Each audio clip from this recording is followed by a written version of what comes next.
We are live. I think. Um, On this. I know it's very difficult. I'm not used to going live without Nana, our studio manager, when he's doing it on Restream. Um, Hi guys, welcome to your Aunties Could Never. I'm Auntie AK, and I'm here with.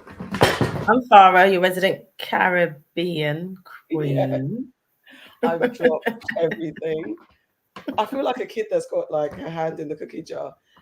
We need some help, aunties, because I don't know how to connect to the live on the Instagram. I started to do it, but the go live thing didn't go live.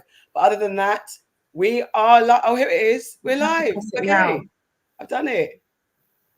It's coming. Okay. It's saying live. Yeah, we're live Okay, now. we're But I live can't. now. It Oh said no. it's ended. This is very auntie behaviour. Just gonna add that. Well, I've not done it before, so I don't feel no way. But my problem is, oh, here we go. Has it ended? It's ended, so you need to do a new one. Why is it ended? It said go live. Spinning. It's spinning. Oh It's spinning. no, they're spinning, they're spinning. Okay. Hi guys. What we're doing is going live without any support or help from our. No, we're live. We're actually live. It's working. It's We're live on working. YouTube. It's not live on YouTube. I said it's live on YouTube. Yeah, and on socials. It's all good. We're Okay. all good in the hood. Welcome again to your Aunties Could Never. I am Auntie AK, the auntie of all aunties. This is. I'm Farrah, your resident Caribbean queen. Hi. So, two of the aunties are down and out for the count. They're not feeling too good. So, we're going to hold down the fort. Guys, thank you for being here. Welcome, welcome, welcome. And we thought we'd do something new, try a live. And we don't normally do this with the main show. So, we're going to try it. Bear with us, bear with me. It's because we're in the box again. Yeah, we're back in As the you box. can notice, we're not in the studio, folks. We're back in the box. Living in a colourful box. Why not try something? Yeah, I'm going to try something. So, guys, obviously, this is the thing that we always say. Have you signed up for a new YouTube membership? This is where you get extra aunties, guest interviews, and we'll sort out all the stuff. And how much is this content? It's $1.99. $1.99. Cheaper than a bag of chips. Darling, this is so good. Doing it without our reinforcements. So, guys, guess what? Also, what you must do is boop the like button. I'm not going to do this song. I feel like I can. Nana The like button. Boop the like button. Boop the like button. Boop the like button. Boop the like button. Boop the like button. Boop it. Boop the like button, guys. Make sure you share, like, comment, and subscribe. Do all the good things. And if you're listening on the podcast airways, as we always tell you to do, well, normally Auntie Charlotte tells you, leave a comment. Only 5 stars. If you don't give us 5 stars, we will return to sender. We don't want no less than 5. Don't want no less than 5. 5 stars only. Okay, guys, we're going to get straight into it and discuss who's our enemy of progress this week. There's quite a few, so gird your loins and buckle up and get into it. Did you say gird your loins? Gird your loins. Where's that from, guys? If you don't know where that phrase is from, gird your loins. It's a film. Answers in the chat, please. I know Auntie Sade knows this one. Okay, so first of all, my enemy of progress is the Met Police, because they decided that they needed to release the crime stats of Carnival. And day 1 stats at that. Day 1 stats, like straight off the bat, after day 1 on Sunday. I don't know who went. Let's talk about that in the chat as well. Yes, Sade, Devil Wears Prada. That's right. Thank you. Yeah, so they basically released the crime stats for this year's Carnival, day 1. And people feel like they're being a little bit racist because they don't release the crime stats for any other festival. I've never seen crime stats. Have you ever seen crime stats, Farrah? Well, no. And what was interesting, it's not festival because it's like, it's festivals, it's football games, it's football, it's any kind of tournament. You never hear about it. I don't know how many people were arrested at Glastonbury. Do you? I don't know how many people were arrested at Leeds Carnival. Do you? I don't know how many people were arrested at Wireless. Do you? I don't know any of these stats. I don't know how many people got arrested in the Euros 2000 when the English fans that had no tickets decided to go and massacre, as I said last week, Wembley Stadium in the Wembley area. I don't know. Do you? Of course not, because those are not black events. Yeah, so it's not even a little bit racist. It's a lot racist because it's like anything to just reduce the vibrancy and the wonderfulness of Carnival. They already cancelled Juve. That was your enemy of progress last week. Yeah. And now they're trying to release stats for no reason. And to be fair, and it's not to undermine the shit that did happen, because some stuff did go down. I think there were 5 stabbings, multiple arrests and stuff. But in overall, for an event that attracts millions of people, at least 2 million people across the whole weekend, I do not want to underestimate 0.04% exactly. should I say, of the population that attended Carnival. That's where the arrest was. 0.04. And the stats for all the other things that we've mentioned are much higher than that. Exactly. And it's just like, there's no need. And I think I was reading something, probably Danny fucking Price's post. I was going to say him. Yeah, he was saying that, you know, you've got like 13% of the police force that have come under ill repute, who've been suspended, dismissed for bad behavior. So that's a higher percentage of nonsense, where we're less safe with the police than we are at Notting Hill Carnival. Anyone in the chat who went to Carnival? Me and Auntie Farrah had a good old time at Carnival. Didn't you? You look like you didn't. We did.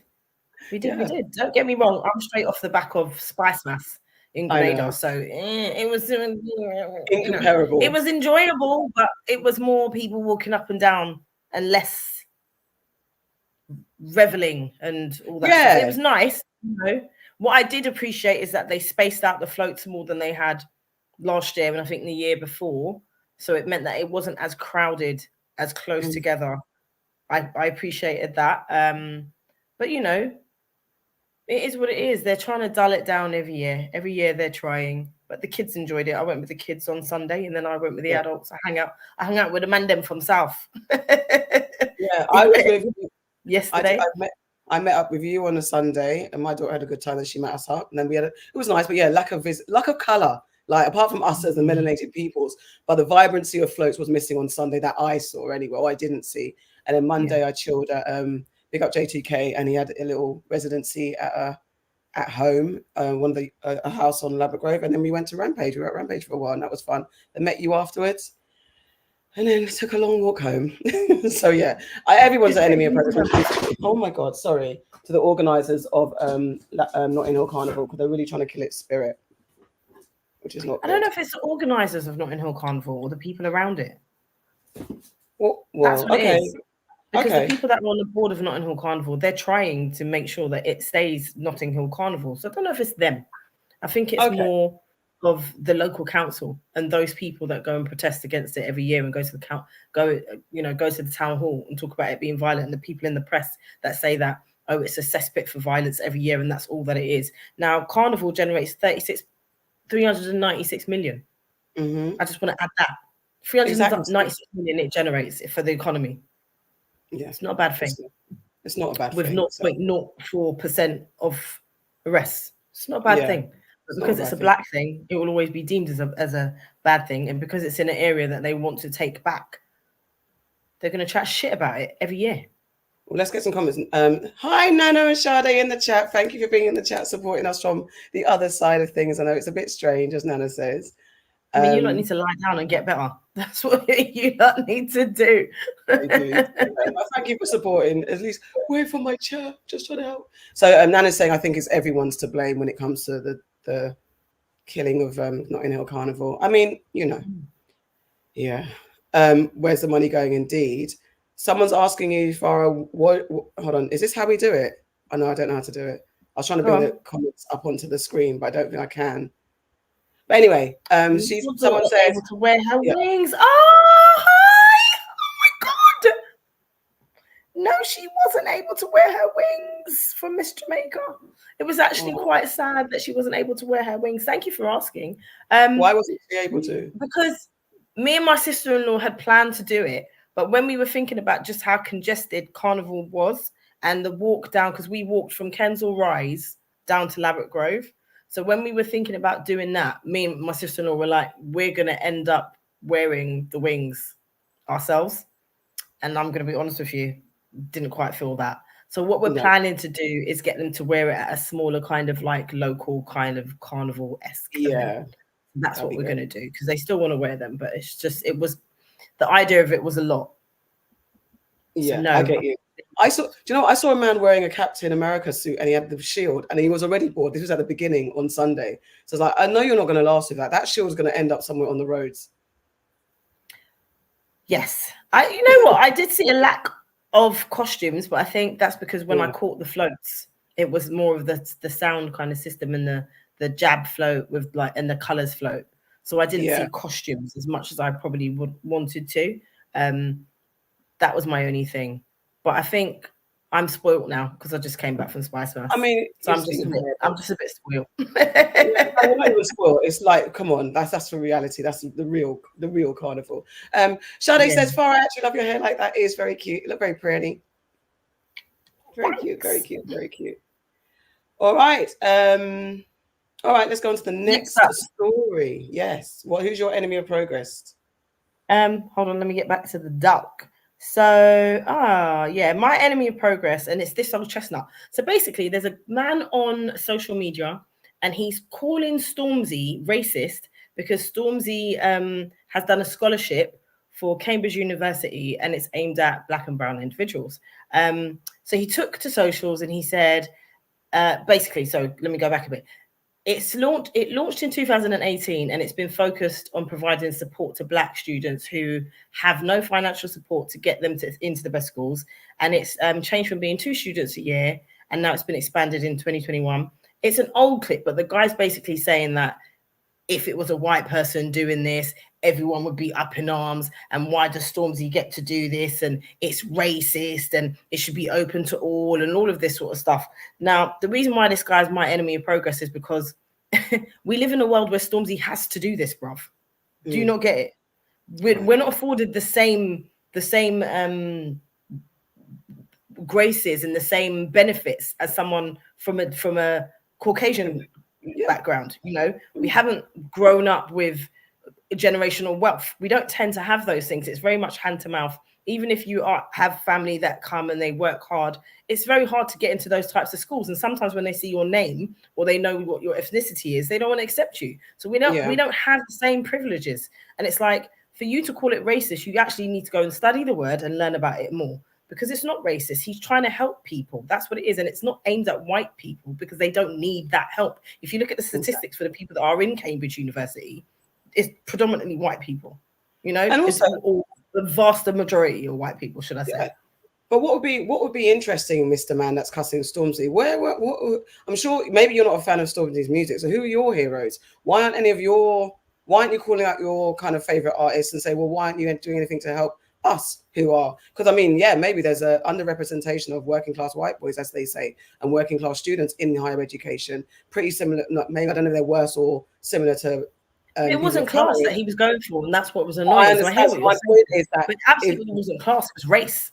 No, I'm saying, so my point is there's other things that affect white people disproportionately, and it's usually working class. So if you really want to talk about fairness, do your research and understand, okay, so where are white people struggling when it comes to higher education? And you'll soon find out it's usually working class. So go and find your modern day equivalents of Oasis and I don't know, I'm old, so I'm going to name the old bands. Get your One Direction. Where's Harry Styles? Why isn't he doing a campaign to help get working class boys and girls into unis and stuff like that? Stormzy had an idea. It's got nothing to do with him. Don't come for him for having a really helpful idea to help his community. He doesn't need to help anybody else. That's his thing. There's so many other artists.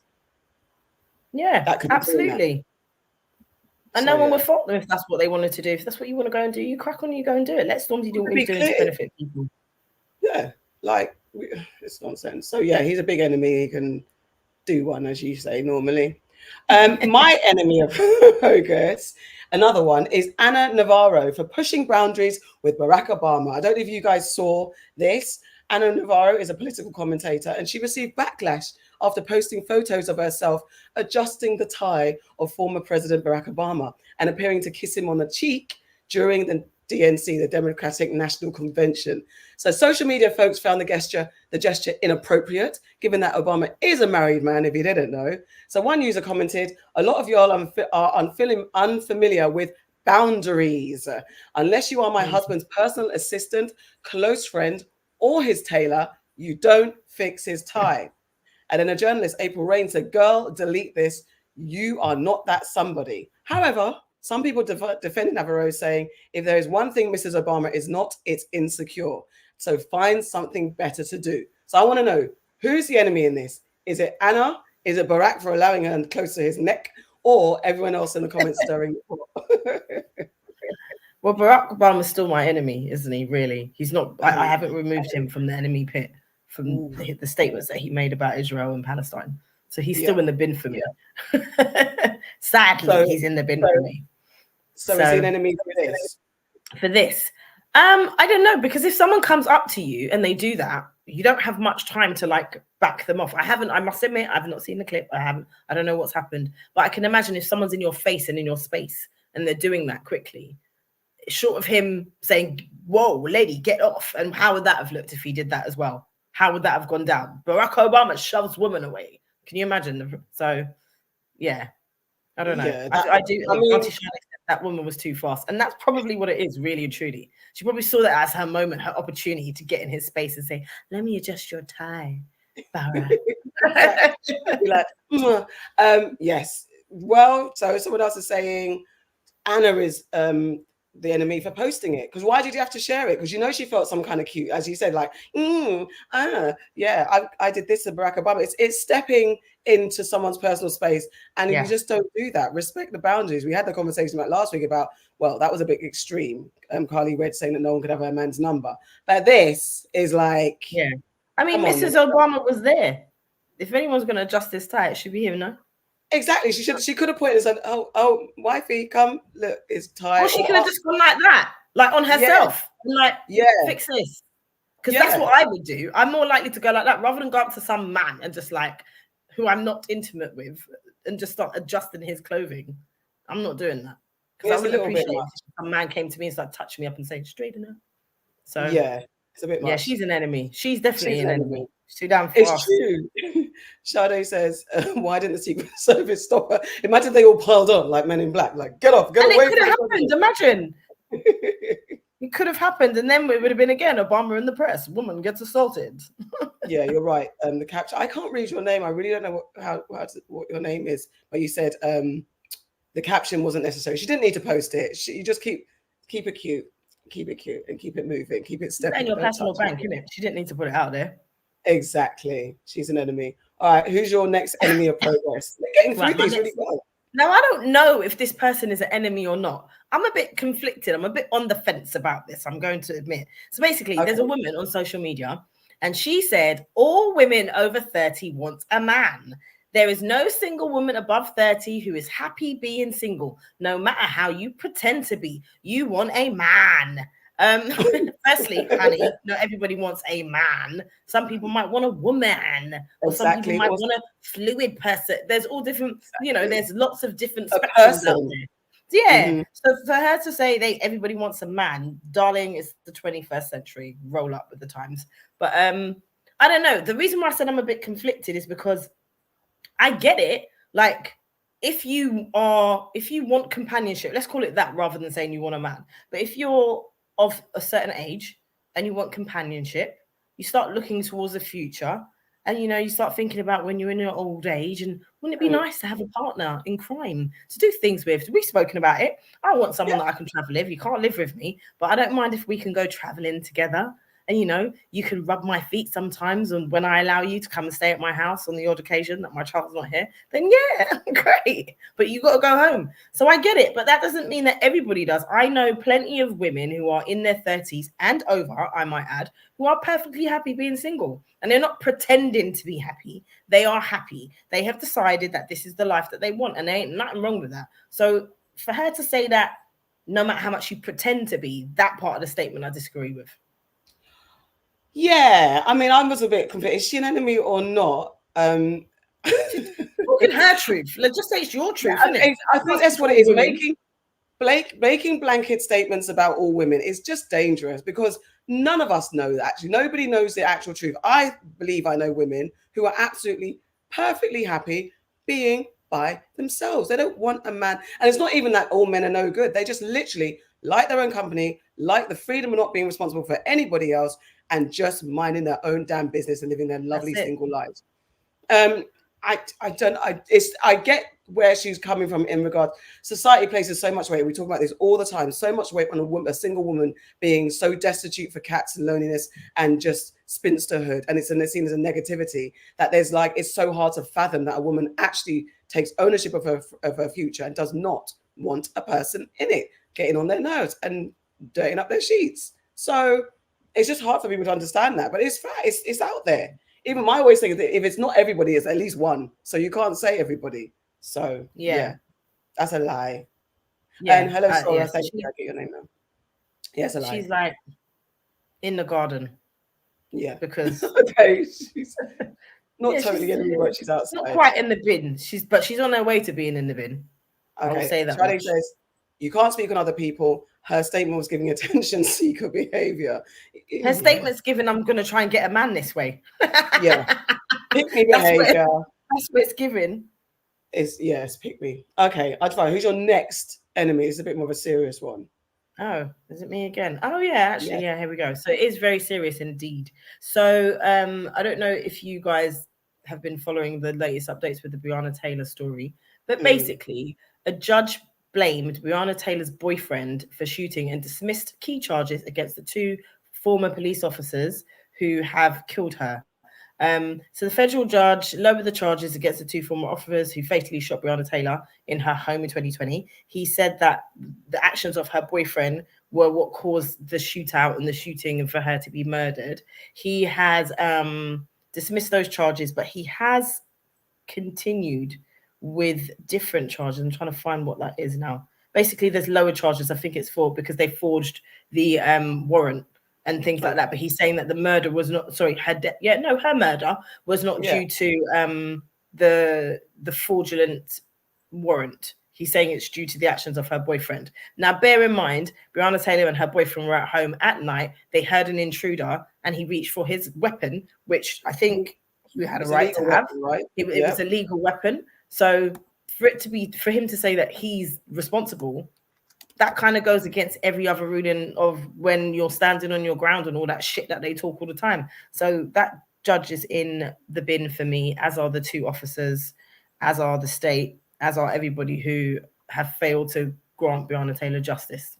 Yeah, I have nothing else to say on that. Absolutely enemy of progress. I mean, obviously I don't know if that case was was broadcast live. We could watch it. I didn't watch the trial anyway, and obviously sometimes when you're not in the courtroom, there are other things and details that you don't get to see. So you'll get a news report. But for me, I don't understand how, when you've got a legal weapon and you have the right to defend your property and you're so caught off guard, I don't understand why. And also it's that thing where police overly use excessive force. Okay, shots are fired. How about stand down for a second, regroup, and then find another way, an alternative way of entering the building or announcing that you're here and why you're there.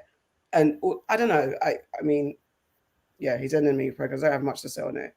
I don't know if they're going to go, if the boyfriend will counter sue. I know he was in the process of suing, so I don't know if there's more that he can do. Just imagine you're that poor man. Like, you've lost your partner and you've had to go through this. It's been a couple of years, 4 years now since it happened. You've been grieving for your partner. And then now they're turning around and telling the world, actually, it's your fault that she's dead. Like, and that's the thing. Yeah, and especially you probably are feeling guilty on anyway, because not just human nature. You're just going to feel you're bad. Here and she's not. If I did this differently, maybe if I did, you're going to have that anyway. Yeah, it's horrible. It's very, very sad and very horrible. Definitely an enemy of progress. We'll see if anything the game's else rigged, basically. Unfortunately, and these 2 people end up with their jobs back somehow. In it, and then state. Nana's reminding us that he was also shot. So well, there you go. Come on. It's awful. What's the point of allowing people these legal weapons if they sense an intruder and they're not allowed to? Well, I suppose it's the colour of your skin. I know the answer to that, don't I? Absolutely that, because where's the NRA defending his right to bear arms and defend his property? They're all very quiet when it comes to black people. They're always quiet. None of them speak up for those who have legal weapons on them and try and defend themselves. They never speak up. The NRA, we know about the NRA as well. Okay, moving through. My enemy of progress is Jefferson Bates. He's trademarked Jules LeBron's catchphrase, very mindful, very demure. So TikTok creator Jules LeBron, known for popularizing the viral phrase, very demure, very mindful, shared an emotional message after discovering that someone else had trademarked her catchphrase. So a man named Jefferson Bates from Washington filed the trademark for the phrase, intending to use it for advertising, marketing, and promotional purposes. So Jules had hoped to trademark the phrase herself to support her family, and she's transitioning. so she wanted to pay for her surgery. So in a really tearful video on socials, Jules expressed regret for not securing the trademark sooner, feeling that she dropped the ball due to lack of resources. I'm just actually sad that she feels it's her fault. Like, you're not you know, sometimes you just have this idea, you have this thing, it goes viral. You're not even necessarily expecting it to go viral. You don't know what's going to happen. So it takes a minute for it all to kick in, all the sensation, everyone's using it, it goes nuts. And then you've got to then quickly think like a business person on demand. And then what she's created, someone else is benefiting from. And if she wants to get it back, she's probably going to have to pay an extortionate fee. Yeah. I don't know. That guy, Jefferson Bates, like, what's your own? What's your business? And even if it's like, yes, guys, you can't be caught slipping, but give everybody a break. Like, people just sit in the car waiting. Waiting. But there's people that make a career out of that, don't they? Yeah. They make a career out of going around and finding things that haven't been trademarked or copywritten or any of those stuff, and they just clap it for themselves. Yeah. And then, like you say, they try to sell it back to the person for an extortionate amount of money. And, you know, it's unfortunate because obviously she wants the money to support her family. She's come up with it. She's trying to change her life for the better. And someone's using her. And I think that's disgusting behavior. Yeah, comes a motherfucker, he's going to get his 100. The internet detectives will find him very, very quickly. Yeah. I mean, not wishing actual physical body harm, not encouraging that or endorsing that, but you need to get yours. Karma, as you said, is an MF because that's out of order. Yeah, I feel sorry for her. I hope she gets her due diligence, hope she gets it back. This is a quick, easy enemy of progress. He hasn't been on the dock before, but he just needs to be. Hulk Hogan, first of all, ruining his legacy and becoming an absolute right-wing racist. Those of us old enough to remember the world of wrestling days when wrestling was the be-all and end-all. Everyone loved wrestling. Hulk Hogan was a figure that we were like, you know, he was a wrestling hero, but he's just turned into an absolute stereotypical racist. And recently, on the back of the DNC, he was at an event and made some really hateful comments about Vice President Kamala Harris during a public event that he had in Ohio. And he was just inciting the crowd to say, oh, should I body slam Kamala? And then he went on to question her racial identity. And he was so racist. He said something about her being Indian, and he did the slur like how, as in Native American Indian. So he didn't even get their location of Indian right. And he just made a very racial comment. And he knew what he said was wrong. And he's like, I'm probably going to get cancelled for this. And it's just, there's no need for the racism. There's no need to be so offensive, and there's no need to destroy such a legacy. Well, I mean, I guess he's showing his true colors, but I just had to throw him on there because he's an absolute dickhead. If you think about it, if you think about Hulk Hogan, it's almost shameful that we didn't realize what his true colors were, because you just got to look at the man and he looks like a redneck. You know, he does. He looks like a redneck. He looks like a black people hating redneck. He does. So if you think it's funny to be talking about body slamming somebody, you know, who's going to be your next president, hopefully, then let's see. Also, it's like, this is inciting violence. Why has he not been thrown to the ground? But he has actually. To be fair, the consequences that have happened is that he's going to. They were planning a biopic on him, and that's been cancelled. That doesn't mean to say a biopic's never going to be made about him. So this is just now. So it's not going to be enough. I mean, the fallout they're saying has been severe, but you know, after a while they'll forget and like, oh yeah, let's do a biopic on him. Going back to Auntie Nana is very sad. I'm so hurt. I really liked him as a kid. I agree with she says I'm hurt. I really liked him, and I get it because I liked Hulk Hogan too. But looking back, it's like, yeah, he's a redneck. Exactly. Going back to the other enemy, Jay Juniper says that guy, Jefferson Batesman or whatever his name is, he has a history of trying to trademark sayings and has failed every time. A lot of trademark lawyers are saying that Jules will be fine. Well, that's good to know. Good. That's really good to know. Because look at him, he's just out here trying to bag money off of other people. That's low. He's low. He is low to the ground. Okay, another enemy progress I got. Content creator Richie Ann R. Jackson has been accused of self-hating after she got an ethnic nose job. So, is she an enemy of progress? So, content creator, if you don't know who she is, Richie Ann Jackson, I actually don't know who she is, went viral after sharing the results of her ethnic rhinoplasty, which is another name for, I guess, an ethnic nose job, in Turkey, highlighting her careful choice of a doctor who understood her needs as a Black woman. Online critics, though, some of them labeled the procedure as self-hate. So what do you think?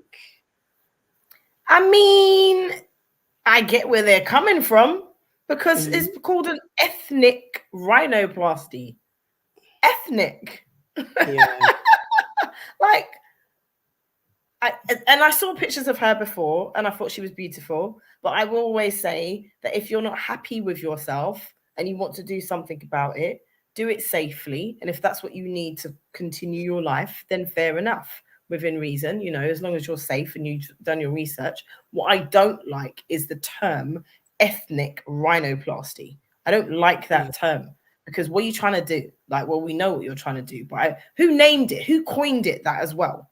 Ethnic rhinoplasty. So what happens now? You're no longer a black person, or you've just like, you've got a white. No, I don't get it. It's annoying. It's a difficult one for me because I don't have a straight nose, and I know that's a big thing in the black community, like having a straight nose. Like, I remember people pinching kids' nose to make it straight, to bring a bridge. So it's very difficult. I don't think she's an enemy, and I think it's definitely because I know how much people in our community don't have a problem with skin tones and noses and face and features in general. If you've got too much what's deemed as black features, even though straight noses are black features as well. Well, that's why I'm spraying up my face, because I know that's what I'm saying, but this is the conversation that we have in our community. It's not like it's not had. It's like, if your nose is too square, like I always call my nose, I've got a little square nose, but I also have people say like, oh, I'm so glad I don't have a too black nose, or straight noses are better. And in me dealing with my insecurities, so I have to go to the extreme. Like, I will never do any plastic surgery, especially because probably if I was any more insecure, the first thing I would do was straighten my nose, because society has made it seem like having a nose like mine isn't pretty. There's not many people that are poster girls that have a nose like mine. They more usually have a straighter nose. So it's like, it's really difficult. So I think she's not the enemy of progress. I think the conversation around noses like mine not being a nice nose is the enemy of progress. I think that's, but it's not just noses like yours, because it's ethnic. That's you know, it's not just no. I hear what you're saying, and I get it, and I understand what you mean about what society deem as beautiful. You know, we live in a Western world, don't we? And what they reckon is beautiful is not what we as black people necessarily feel or should has as a standard, because it's not our standard. It's not what we look like. But I think she is the enemy, because it's an ethnic rhinoplasty. If she just said I had a nose job, then I don't know. It's that word, it's that term, and her nose is very Michael Jackson-esque first time round. That's what it's giving me. It's giving me Jackson 0.1 nose. That's what I'm getting from her, and it doesn't necessarily. Someone in the comments was a bit mean, as like, if you have kids, your kids are going to have your original nose. But that is something to be mindful of. What are you going to do? How are you going to present to your children if you've changed yourself and it's something as fundamental as something on your face? How are you going to present that to your children? That is something that people need to think about. But maybe I don't think she has any kids yet. But I don't know. I just don't like the term ethnic rhinoplasty, because I don't like anything that tries to remove the black from us. That's the part I hate. I despise it with my entire being. Jay Juniper says, but featurism is such a huge problem in our community, which it is. Nana's saying, oh, not that one. Oh yeah, I like that. It's not acceptable, and she's catching heat.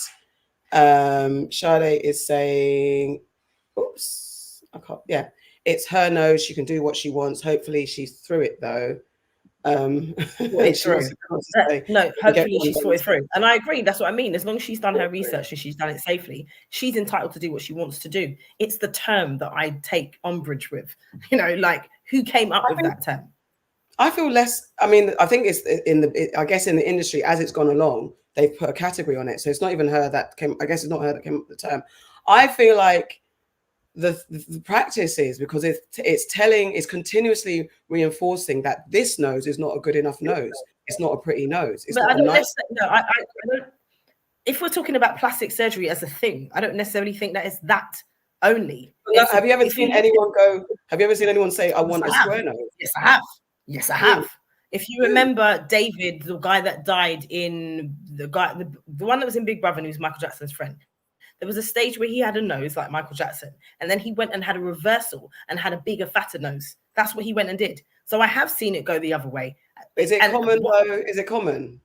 we're not talking. We're talking about plastic surgery, and I think plastic surgery is the enemy. You're going towards the end where it's only a racial thing, and I don't necessarily think that it's that. I think if someone wants to change themselves, that's a problem that they have. And yes, there is society plays a massive role in why people want to change themselves, but it isn't just facially, is it? What about someone wants to get bigger breasts, or we've got people that want to get bigger butts, or smaller butts, or liposuction, or all these? It's society and what they deem to be perfect. It isn't just about black people's noses and you going to get it smaller. It's not just about that. You have Caucasians with big noses or small noses or bent noses or whatever it might be. It's like the plastic surgery in itself is probably the self-hating, could be deemed as self-hating. I don't necessarily think that it is, because as I said at the start of this, if you're not happy with yourself and it's going to make you feel better, then you have the right to do what you want to do safely. If it's your body, you do. I was just going to say, because it's about the nose and that's the conversation. Obviously, we have categories of different types of plastic surgery. So there's that. But just specifically keeping on this is specifically something that happens at majority. If black people are going to get a nose job, black people specifically get a nose job, it's not to get a more black nose. It's usually to get a straighter nose, which more aligns with Western standards of beauty. And that's why I said I don't like the term ethnic. But but to me, the word is, I don't like the title, but I'm just saying that the act is still the thing. That's the thing that happens. So even if it's called a butterfly nose or whatever the case is, ethnic's not nice. But the fact of the matter is, it's erasing something that is a big one of the signifiers of being black that is deemed as ugly in our community. It is though. Okay, no.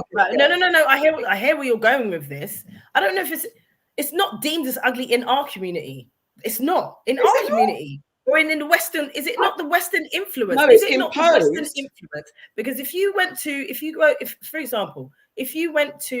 a Caribbean country or somewhere like that, right, or somewhere that didn't have the Western influence so much, do you think that black people are really going around wanting to get their nose straightened with the lack of Western influence? No, I get it is a Western influence. That's what I'm saying. I'm saying it's permeated into generations of our community, because that is something that I've grown up hearing.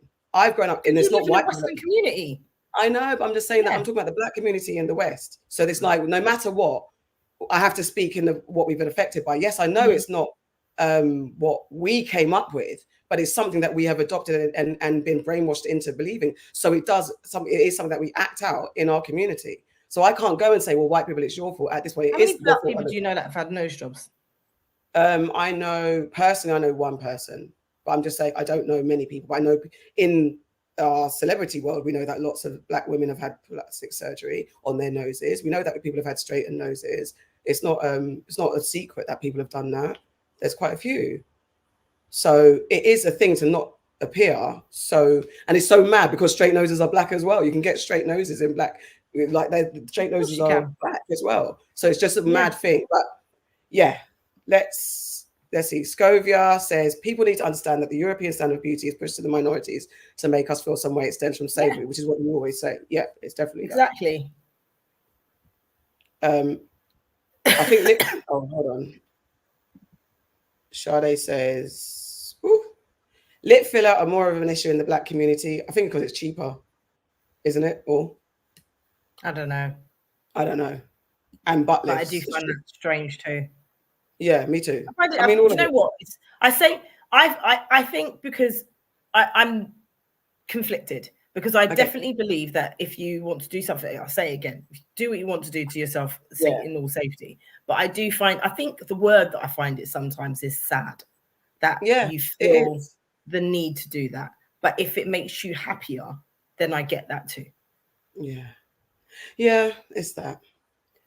What Nana says, I've not seen or heard of this. There's filler everywhere for everything. Trust me. Oh, no, Sade. Nana's saying the new thing is getting filler in your nose. Auntie Sade says, not laugh, because you know what she's laughing at? He's going to try it. Who's going to try it? Sade. She's not going to try it. No, she's not. She's not. Okay, let's move on to the last one on enemies of progress. Cam Newton is the next man to talk about wanting more kids, but no marriage. Yes, on his podcast, Funky Friday, former NFL star Cam Newton was joined by Dr. Joy Byron, who's making the rounds trying to fix these men. She was also with Nick Cannon the other day, where they discussed his current family setup. He spoke about the fact that despite the fact he has 8 children with 3 women, he wants more children. However, he does not want to settle down anytime soon. He said, "My desire to get married is lower than his fear of divorce." What say you, Auntie Farrah? Is he an enemy of progress? Yeah. Yeah. He is. He is, because it's like, okay, that means that you're not raising any children in the household unless you're living in a massive yard and you have all the mothers in the same household as you. That means that you're setting out willingly to make these children. And I'm not saying that, like, caveat, 2-parent households don't always work out. Yes, we know that. But he's setting out to do that. And I think it's quite selfish. I definitely think that is selfish. You've got 8 children already. Do you need more children that you're not with permanently? Do you need that? And how can you say that to have children is less of a thing than to get married? I don't get it. I don't understand that wave of thought. I don't get it at all. I don't get it. I mean, we spoke about it the other day, like, you know, they're scared of the whole divorce bundle that comes with it. If and you get taken for your money, but there's things that, go on. Having the babies. Oh, and he didn't say that he wanted them with different women to the current ones. And he didn't say he wanted them with different women. Did he not say that? I thought he was thinking about more. I don't think he clarified whether he wanted them with waving cat designs, whether he wanted them with. He said he's not ready to settle down, right? So he just said he's not ready to settle down. So it's like he is actively forming broken homes. Absolutely right, Miss Ross. That's what I think. I don't understand this fear of marriage. But then men aren't, like we said before, men aren't raised to generally. Black men, let's keep it in our community, generally aren't necessarily raised to see the value in marriage. They're raised to sow their oats. They're raised to just, it's manly to be able to create life. But it's selfish as well, because it's extremely selfish. You're not in the house with the kids. So the mother's going to be in the house with the kids 24/7. You have the benefit of being fun time daddy, right? You come around, even if you're there like every day for a couple of hours, you're not there all the time dealing with these children. You're not having to deal with these children when you go from house to house and the children are wondering why you want this one's house and not that one's house. You don't have to deal with those things. The mother has to deal with those things. And I just think it's selfish. It is. And he's definitely an enemy of progress. He needs to relax and just find a way, because it's also these broken men that are not healed. Like, I don't know what this new thing is. I had Nick Cannon on as well, because he's speaking about his issues, and Joy Byron is doing the Lord's work trying to resolve these broken men. And it's like, because I think there was a clip where Nick Cannon was talking about being manipulative and laughing about it, like being proud of the fact that and I think even Joe Budden was making a joke about when he manipulates his girlfriend when he's done something wrong. And it's like, these guys find it a sport to get one over on women because they're so insecure and can't deal with their issues. All they feel confident to do is create life. That's all they're confident about. Actually feel like being honest and open and vulnerable and giving themselves to a person, or actually keeping it strapped up and wrapped up and not making them. You don't have to make kids when you're not in a great place. Do you know what I mean? And it's that part. If you're not in a great place, you're openly admitting that you are not in a great place and you are not healed, right? But you're bringing into the world a new life that you have to form. So what kind of example are you setting to these babies? What are you doing? Yeah, exactly. Coco says, yes, he's very selfish, Auntie Farrah. And Sade saying, Nick is exhausting, and he should be exhausted. He relishes in this moment. I don't understand. Joy, I would like Nick Cannon to come on though. I think we'd give him a good auntie roasting. He'd probably offer us some babies. He'd probably be like, yeah, you women in your 40s, you want to have more kids? There you go, have some of mine. How much could Nick offer you to be one of his baby mothers? People in the comments, go. No money. No money. No. Not like a couple of mil. No.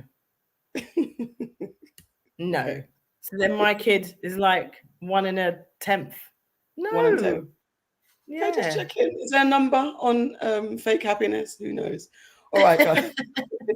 Waving cat design says none. Oh, Nana says 30 mil. Nana would say yes. And she said yes. She said 30 mil. Sade said 30 mil. No, Nana said 30 mil. Melanie yes. Jackson is saying something controversial. She's saying many of them are down low and want to have lots of kids as a show of masculinity, especially in Hollywood. Wow. That part. They think it's part of their virility. Absolutely. I 100% agree with you. That's it. Yeah. They want to sow and conquer and sow their wild oats and all this stuff, and it proves them masculinity. You're absolutely right. It's misdirection. But these times now you're crying like a baby because you don't even know how to be a man. Exactly. And can't even and if a woman does anything, oh, she's a bitch, she's a witch, and she's Waving Cat Design says, I still have to look after the baby. Yes, you do. But then 30 mil, you got all the childcare in the world. No, but then that's not being the parent that you really want to be. I'm being silly. Hold on. Oh, beef in the chat. Meant to Excel says Nana typed that whilst sitting next to her. Yeah, but would you let her do it? That's the 30 million. I want to know. Are you gonna let her do it? That's the $30 million question. What you do with all those millions. You could just split the cost. Don't worry. She just have a baby. Nick, let's be real. It doesn't even really need to be Nick's baby. Exactly. Just mental yourself says yes. How's he gonna know? Let me go. Nana's saying, oh, interesting. Melanie Jackson says there have been rumors about Nick Cannon. What's the rumors? But yes, there have been about him being switching for both playing both sides. Yeah. It's a problem in the UK too. Yes, it is. It's a global epidemic. Definitely. Yes, definitely. There are lots of men out there that think it's okay to just go breed out the world. 100%. Yes, exactly that. Breed out the world. Breed out the world. That's what they're doing. Breed out the children. Jay Juniper says, quote from Twitter, Cam is broken. Those kids in their mothers' homes are not. They are still family units without him. And that's a sad, sad state of affairs. They are. They're absolutely family units without him. And it is sad because he's going into this, making it that way. So yes, she did. Dr. Joy said he called his women low vibrational. Because they love to talk about being high vibrational. And she said that they go for low vibrational women because that's who they can dominate and control. I cackle too. It's nonsense. What? Google who? I think they're the low vibration ones, in all honesty. Okay, I'm going to Google Google Sperminator. I'm doing it now. I see that documentary, yeah. Sorry, I digress. But did you see the documentary about, I think he was from Sweden, and he was this guy, and he was like, he was a sperm donor, and he'd go basically around the world offering his sperm, and he'd do it, right? And then he would also, was he Norwegian, actually? Might be Norwegian. And then he would say, he would offer these women, we can do it the normal way, we can do it the proper way, we can have sex, or I can give it to you in a cup. So he signed up for loads of different sperm banks, did it that way within close proximity. You're only supposed to do it like maybe 7 times or something like that. Basically, this man is creating his own country. If you look at it, because it's across the world. But the number of children that this man has had is scary. 140 counting. And counting. So there was Go on. There was a woman who discovered that her colleague had a child with him, and then people around the corner from them had children with him, and then they've all met up, and it's insane the amount of children, and they have to make the children know each other. Otherwise, they're going to grow up to have feelings. And one of the dads was even saying, like my little girl was like, "Oh, I really like him," and the dad was like, "Yeah, I know he's nice, isn't he?" And she was like, "No, Daddy, I really like him. Like I like him." Oh, it's just disgusting. There's the Sperminator movie about Ari Nagel, the maths professor in Brooklyn, who's got that hobby. And then there's the Psycho, the Sperminator, that's about Dr. Cecil Jacobson, a leading fertility expert who misled women into thinking they were pregnant. In America.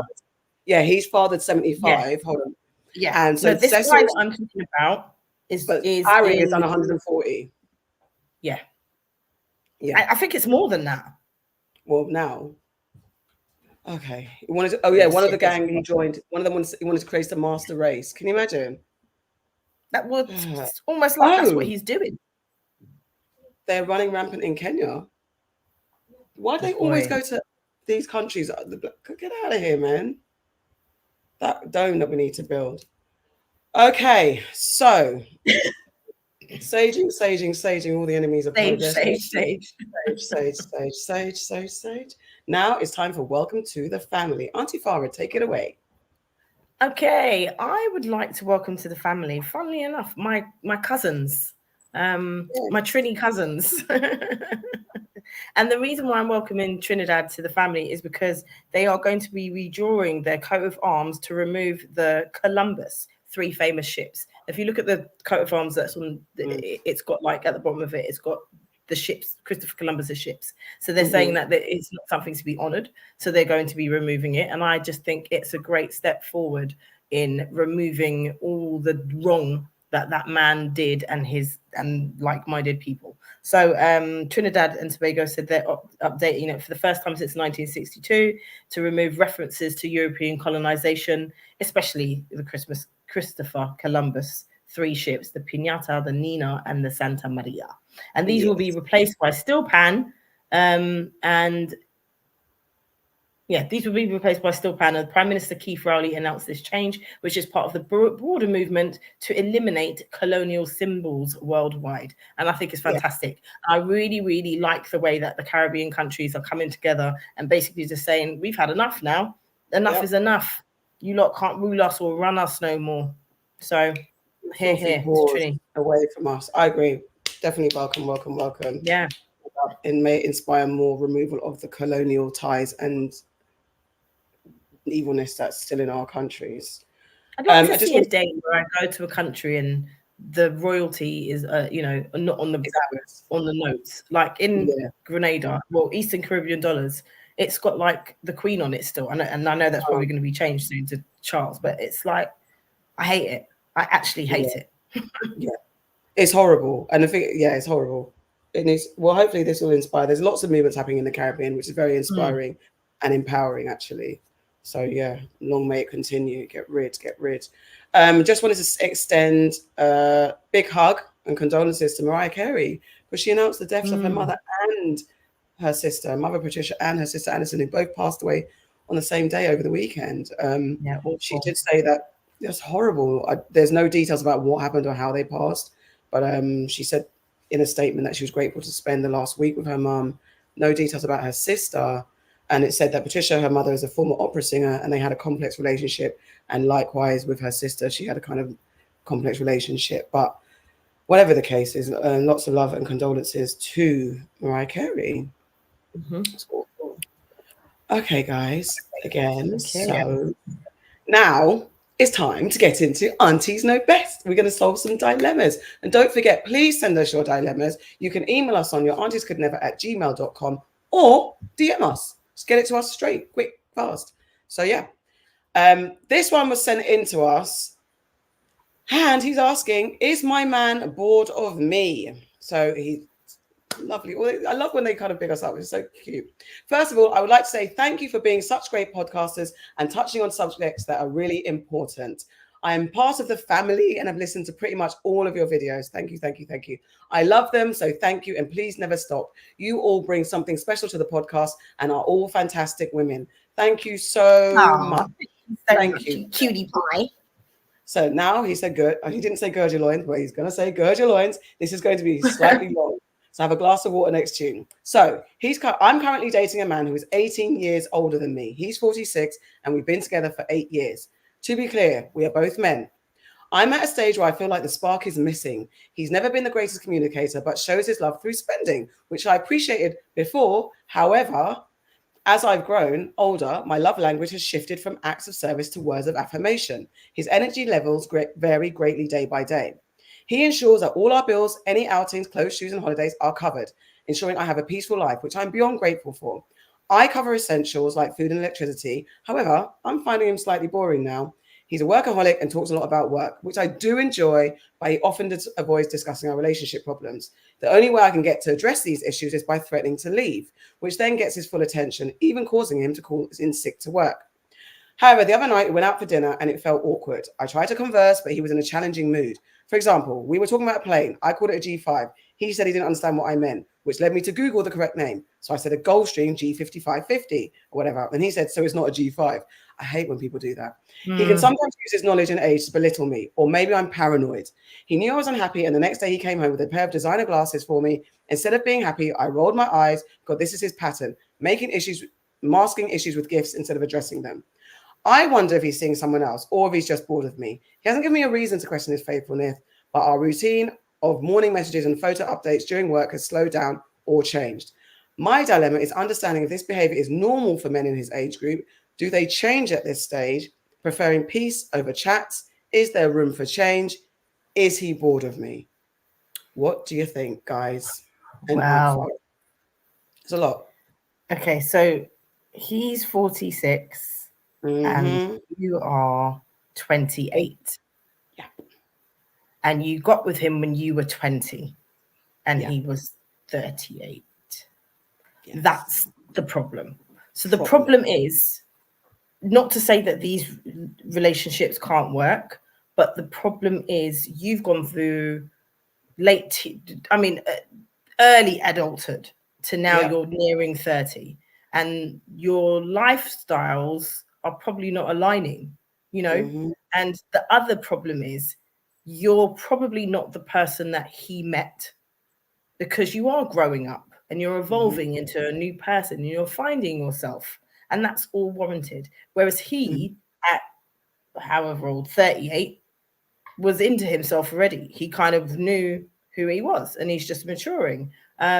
So I think that's part of the problem, unfortunately. If you want to stay in the relationship with him, you're going to have a good old open conversation with him, let him know what your fears are, but also let him know that, you know, you're not necessarily the same person that you were at 20, and that's okay. But you have to find a common ground, because it doesn't seem like you're aligning at the moment. It seems like you've gone from someone who he can kind of, I don't want to say control, but control.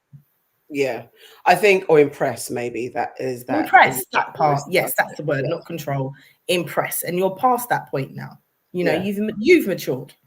Because you even said that in the beginning, you enjoyed all the gifts, and you just, and that kind of, even that trying to get a rise out of someone to get attention, that's childish in itself. It's a childish act that's not sustainable. You can't, unless, you know, some people believe that relationships thrive on conflict, so they need that kind of fire, but that gets tiring and it kind of wears you down. And after a while, if your relationship is based around conflict and drama, it's not really sustainable.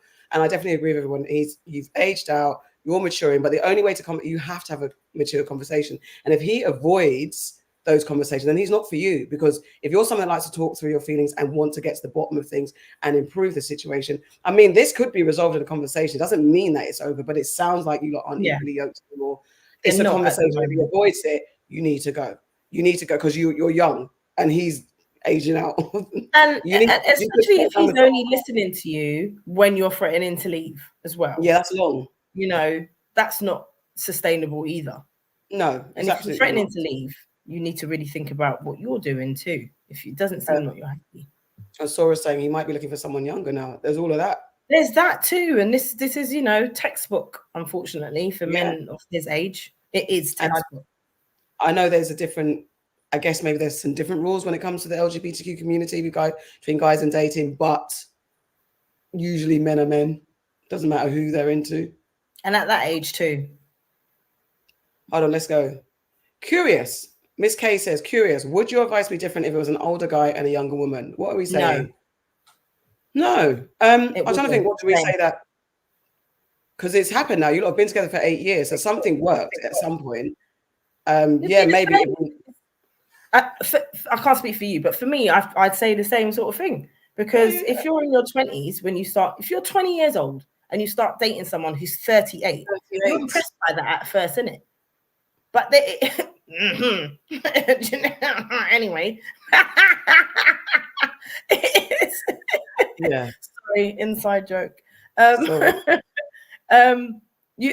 You're gonna change. Like, if I think about, I was with someone from the age of 18 until I was 24, and both of us changed, and he wasn't older than me. But you go through a stage in your life where you go from being a child and you've become an adult, and he's already firmly feet in adulthood, and now he's in middle age. that's what he is. He's middle-aged and he's probably set in his ways. So I would definitely still say this if it was a girl, older girl. I'd even say if it's an older woman and a younger man, I'd say the same thing.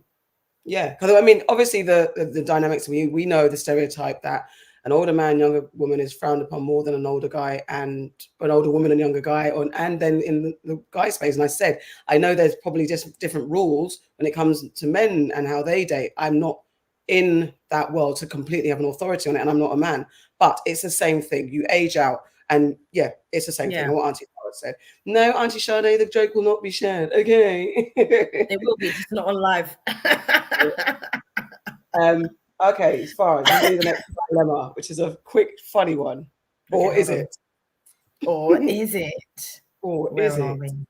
Oh, okay. Oh. So basically, this is on socials. Sorry, I'm just reading it. It is very quick. It's like 3 sentences. Yeah. Right. Yeah. So this is on socials, and a girl has cheated on her man, and she gets pregnant. The man forgives her, but asks her to get an abortion. She does, and he dumps her. Did she deserve it? What do you guys think? Did she deserve it? I mean, it seems a bit wild to say yes, because I don't think she does. But for me, it's the manipulate. I don't like it. I don't like it at all. It's not nice. I don't like it at all. I don't know why it was out there, but that was out there. I was just like, why? Yeah. And how can they say, does she deserve it? I don't like that. So I think it's quite mean, actually. It is extremely mean. Her to get an abortion. And then you dump her. In the comments, someone said, that's what you get for allowing a boy to make decisions about your body. So there's that part. That part. But I understand how she could go down that road. I do understand it, but it's like, I think sometimes people assume that having an abortion is like going and getting a tooth out. It's not. You know, there are people that have had abortions and it's traumatic for them. And it's something that they regret, or it's something that they take time to get over, or something that they need therapy for, or something that they feel guilt about, or something that actually really physically damages them. So there's all these things. And, you know, I don't know if she got caught. Well, she got caught, innit? And I wonder if he just couldn't get over it, even though she'd had it, because it's very short. We don't know what all the ins and outs of it. I wonder if he just couldn't get over it after she'd had the abortion, and it was still in his mind and he couldn't move on. Because if that is genuinely what happened, then fine. But if it is a case of he knew that he was going to dump her and told her to go and do this, that's out of order. That's callous. It actually sounds like he was calculating it. I mean, it's 3 sentences. We don't know. I mean, there's more. I mean, yeah, it's. Oh, is there more on the thing? Well, it's just more words, because I did a note, but yeah, it's more words, but it's pretty much that. It's pretty much the same thing. There's no background to it. It is wicked, and that is the manipulation that Nick and Joe are laughing about. I believe that. I think it's calculated. It's wicked. It's not deserved. No matter how hurt you are. But this is what we're talking about when we say that men are so fragile. They like to cuss us and talk about us being weaker, the weakest, fairest sex. But when things like this happen, look how wicked and manipulative you turn to. If this is an absolute true thing, I saw it on socials, who knows, but I'm sure someone on this earth has done this to somebody. It's very wicked, and definitely not letting a man be in control of your body. Absolutely not. Absolutely not. Agreed. But yes, that was a horrible, horrible one. Body gang, Auntie Nano and Auntie Sade are off sick, but they're in the comments, so you guys interact with them in the comments. They're here, but just not here. So me and Auntie Farrah are holding it down. They're here with us in spirit. In spirit and in the comments. So my one, I've got this dilemma. So I don't know if you guys have seen, KEKE Palmer has shared some pics from her 31st birthday, and oh boy, Darius is in the pictures too. So she recently shared some cute pictures of her birthday. Her son's father, Darius, is in the pictures, which has people in the comments side-eyeing KEKE because Darius has not always displayed the best behavior. For example, Darius shared an unwanted opinion on Twitter about KEKE's outfit that she wore to the Oscar concert last year, saying, "It's the outfit though, you a mom." He definitely made enemy of progress for that comment. Then Ish went further left when KEKE accused Darius of physical and emotional abuse, filed for full custody of their son, and got a restraining order against Darius. Videos supporting her claims surfaced. So some of the comments said, So if that man allegedly abused you in front of your child to the point where you filed for sole custody, why is he at your birthday party? Someone else said, normalizing never going back to men who put their hands on you regardless of the circumstance. And someone else said, unfortunately, this is a story of a lot of women who are in domestic violence relationships. One day she will have the strength to walk away, praying for her continued growth and healing. However, other people are saying if the baby is under 5, the relationship is still alive. Other people are saying this is far from dysfunctional. This is what should be the norm, being adults and putting differences aside to be able to co-parent. What do you think? So much to unpack. I can't lie. When I saw the picture, I was like, that's random. But they were together for a long time. They do have a child together. It could be quite a confusing place for her to be. The co-parenting and normalizing, it's not the child's birthday. Do you know, it's her birthday. So I think that there's more to it than they're doing it because they want to show up and be good parents and co-parent. I think they're probably working on, it seems to me like they're working on the relationship. Good or bad, probably bad. She'll probably have to go through this. You know, this is a pattern that happens, unfortunately, to people who have suffered from domestic violence. So been in abusive relationships, they have to work through it. And it is a bit sad.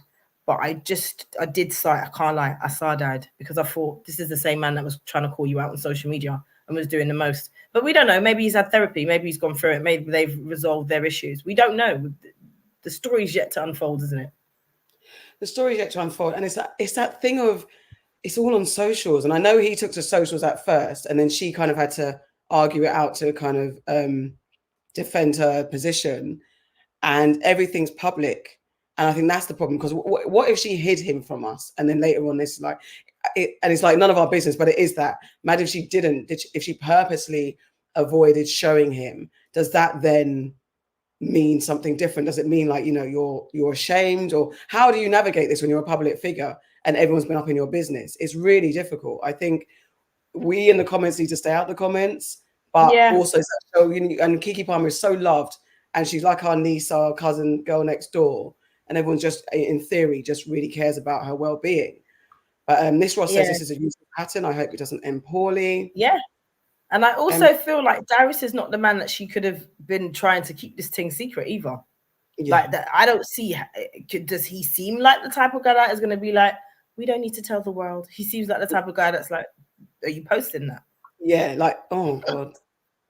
Miss K said that line between love and hate is very thin. This is why we need to stay out people's relationships, to be fair.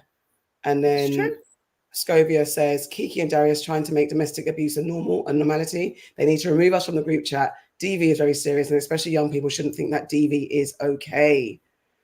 I agree with that. I do agree with that. But, you know, if she's going through it, she's in a difficult place as well.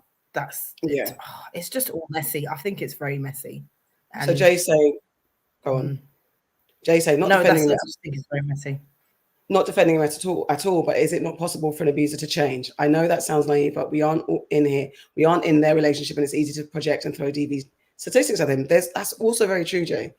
Also, and I agree with that. And I do think it is definitely people can change with therapy and treatment and continuous, continuous practice. I think, and they do have a child together, so it's a difficult one, because also the child needs to be protected if he is that violent and that insecure and that volatile. The child needs to be protected as well, because you don't know where that DV can land.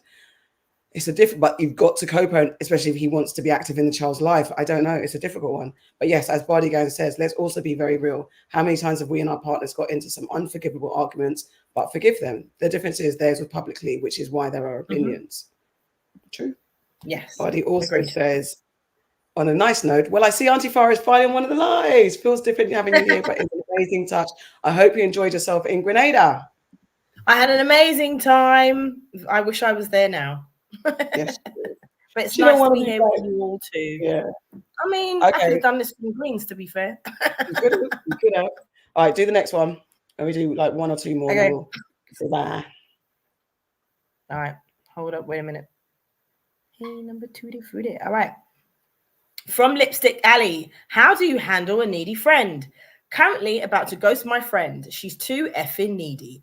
It's either she needs a ride, wants to talk on the phone, or FaceTime for several hours a day. She even lived with me for a few months, and I had to ask her to leave because every time she was supposed to move out, something happened. Now, I'm not a selfish person, and I often go out of my way to help people I love, but this friendship is not mutually beneficial to me at all. She just found out that she's pregnant, and I'm jumping ship before the ish hits the fan. I can't do it. I feel incredibly bad though, but I had to get this off my chest. Whoa. Well, well, well, you're jumping ship when she's pregnant. Oh. Yeah. Do you know what I want to know? I want to know if they've had the conversation. I wonder if she's been able to say to babe, like, you make too much demands on my time.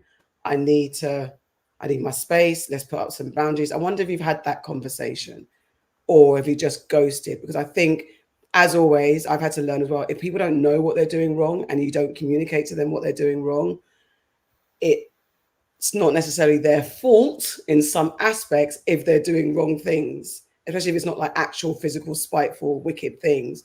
She's maybe, I don't know what kind of issues she's got, but if she doesn't realize how draining she is and you haven't communicated that, then you just ghost her. I don't know. I feel that's a little bit wicked, but I also understand how difficult it is to have those conversations. But you know what I mean? What do you think? I feel like she's pregnant. Now's not the time. I feel like that's a bit dread. Like, if this is your friend and you love her, have a conversation and let her know sometimes it's not always about you. And that's okay. It's okay. And if she can't accept that, if she can't accept some of the boundaries that you obviously need to set, which is also okay, then you need to reevaluate your friendship, don't you? But I think to ghost her while she's pregnant, she's going to be wondering what happened, and that's going to put all pressure on her that she doesn't need while she's pregnant. Yeah. I think that's a bit dread. I think that's cold. There's better ways of doing it. Bardi Gang says this is a sticky one still, because as adults, we should definitely make decisions sometimes that are selfish. If it's just a ghost without speaking, that's unfair, especially when they are pregnant. Absolutely. Snappy, snap. Nana says sometimes you've got to have hard convos, but not at this moment. 100%. Totally agree with you. Yeah. It's not the right time. All right. It's hard. Okay, Sade says people are cruel, man. How cold-hearted. Yeah. It's not the time. And you waited too long. Like, you waited all this time, and now she's pregnant, and now you're going to be in a bind. And you might start acting resentful and acting up when she really needs you. And also, what's your other friendship group like? Who else is around? I mean, she might not have any other friends, which might also be draining. And this is all fine, but it's like Nana said, and we always say, sometimes you've got to have uncomfortable conversations, and you do need to set boundaries. What you're doing is just kind of skirting around the issue. Unfortunately, that's what you're doing. You're skirting around the issue, and you need to just be upfront and say, you know what, yeah, maybe not now though, but you need to be upfront and just say that I want to talk about me sometimes, or it's not always about you, and I don't actually have hours to be on FaceTime with you. I'm doing other things, or that's all fair. And let's hear the other side of the story. You might not be a good friend yourself. She might be like, oh my gosh. She sounds like she is. She sounds like she is. She's let the girl live with her. She's on FaceTime with her all the time. I think that she's the friend. I think that she is. But I feel like she's pigeonholed herself to be that person's person for everything. That's what it sounds like to me. All right. I got one. Married to a white man, but still attracted to black men. I'm married to a white man, but I can't shake my strong attraction to black men. I'm attracted to my husband in all races, but I'm the most physically attracted to black men. Why didn't I marry one? Well, that's the thing. I'm not interested in them beyond their bodies. I feel terrible about it because no one should be viewed as a piece of meat. But I don't like the idea of being with a man with so many social issues. It's not even just money either. I personally grew up surrounded by black wealthy men. But socially, black men on average have a lot of low self-esteem. Anyways, I'm not trying to bash them. I'm just disappointed in myself for seeing a whole group of men as just good for physical intimacy. I don't like her. This is from Lipstick Alley as well. Yeah, I don't like her. I don't like her. It doesn't. I don't like her. She's saying she doesn't want to see them as a piece of meat, but that's what you're seeing them as, a piece of meat. And then you're saying they're only good for one thing because they all have issues. Every single black man in the world has issues. Every last single one of them. I don't like her. No. So you're gonna basically. It's this. You can be attracted to people. It's like if you're in a relationship, your eyes don't suddenly get gouged out, do they? You might see someone and still be like, oh, that person's sexy. It's about what you do. It's about acting on it. And the fact that you like black men but you married a white guy, well, you just said why you married a white guy, because you hate all the things that you assume come with black people. So you know what you're doing. Your white man isn't satisfying you. That's fact. So you're just with him. Your white man should get it, guess it, and say, girl, I'm gone, because you've married him for superficial reasons. You literally don't want this white man. You want a black man. And you actually, this is where we always cuss black men for saying all black women this, all black women that. You're literally doing that. You're being the reverse stereotype and is labeling all black men. I mean, okay, we do talk a lot about the issues of black men. We're not going to deny that there are lots of societal issues that have hampered the black men. But the same way, I ask for black men to be empathetic to black women who are put upon by society. We also, where possible, need to be empathetic and not throw these stereotypes back on them. Treat him like a buck. You're literally saying he's a piece of meat, like they did in the slave days. Like a buck, like a buck. Just all he's good for. This is why we've got black men like Cam Newton and Nick Cannon thinking all they're good for is their willies. Their bodies. Their bodies. I'm disgusted with her. You know, like when she's doing her husband. Imagine if she was a white woman, because I'm assuming she's black. But imagine if she was a white woman. She needs to relax. If she's a white woman, you need to relax and settle down. No. Settle down. This is absolutely bad. She's got issues. Love Light says she's got issues herself, unresolved issues there, internalized racism. Yes. Self-hate. Definitely. She's got a lot of self-hate going on. Therapy is definitely in order. This needs to be unpacked. Okay, look, all the stereotypes. She could have daddy issues, ex-boyfriend. I don't even know if she's ever been with a black man at this point. Who knows? I can't shake my strong attraction to black men. That makes it sound like she's a white woman. It's the wording as well. Yeah. You can't shake your strong. What, are you trying to cheat as well? Because this is the thing. It's like, yes, she wants an opening and say, we'll just go and try it, so she can go out and dilly-dally. She hasn't already. Black, baby. I don't know if she's black.